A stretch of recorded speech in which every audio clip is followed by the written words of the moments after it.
is to gap both operation, both value and the operation. You are going to see in a file. I'm going to go back and show you what I mean by that. So let's assume we have 8 divided by, can you see it now? It moves it.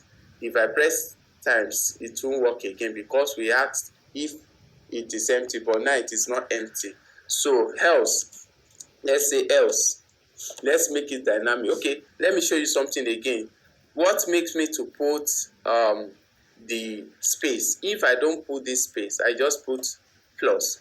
Look at what will happen. 5 divided by, can you see it? Very touching. They're touching each other, no space. So it's not the best practice.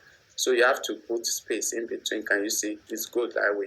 All right, now else. Let's now say else. You know, when I click on other option, it's not working again. You only take one option and forget about other thing. So let's say else. Else is going to